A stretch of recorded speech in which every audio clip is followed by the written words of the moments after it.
আসসালামু আলাইকুম ভাই বোনেরা, আপনারা ভালো আছেন নি? সান আমরা ভালো আছি। আজকে আমরা খিচুড়ি রাঁধুম। চাল ডাল, মশারির ডাল আর বুটের ডাল একসাথে আমরা আধা ঘন্টা আগে ভিজাই রাখছি, সুন্দর করে ধুই। এখন আমার রান্নাটা শুরু করে দেবো। সান কিনে রান্না করি।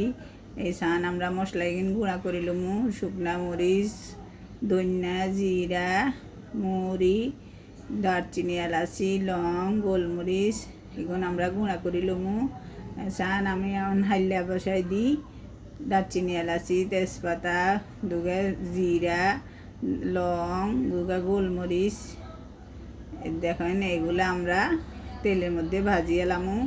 ভাজি এবার হেজগিন দিয়ে দিমু। হেজ আর কাঁচামরিচ আমরা এখানে শুকনা গুঁড়ামরিচ অল্প দুগা দিমু, বেশিরভাগ কাঁচামরিচ দিছি।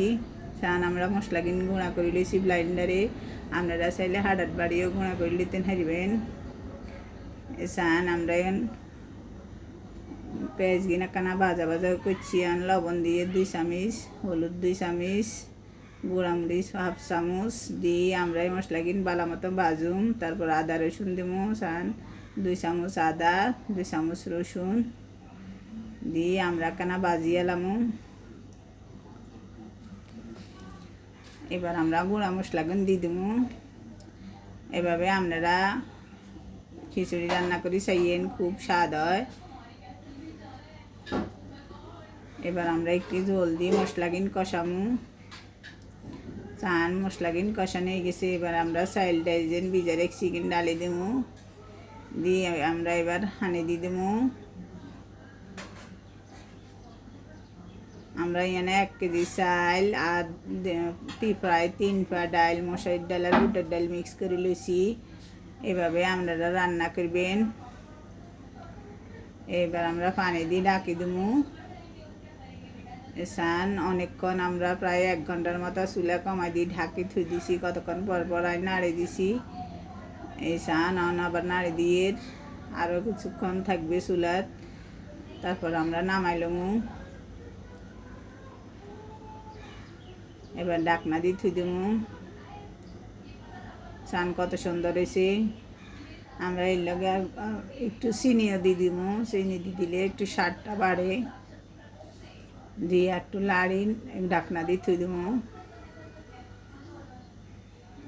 এর সাথে আমরা গরু মাংস রান্না করছি। গরু মাংসটা এই রান্নার লগে দেখাইতাম হারিন।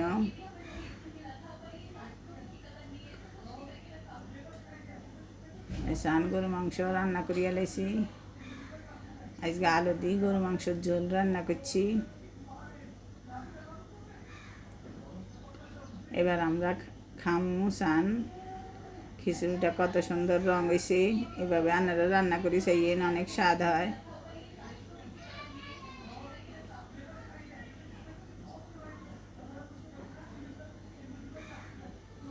দেখছেন মা গো মা কি সুন্দর হয়েছে। এভাবে আপনারা রান্না করি খাইয়েন। আর আমাদের চ্যানেলকে সাবস্ক্রাইব করে দিয়ে। খুব স্বাদ হয়েছে। এইভাবে আপনারা রান্না করবেন। গরু মাংস দিয়ে হোক, ভর্তা দিয়ে অনেক মজা হইতো। ভর্তা তো আমি সময় এলে বাড়তে পারি না। খুব স্বাদ হয়েছে। চান মাংস একদম নরম হয়ে গেছে।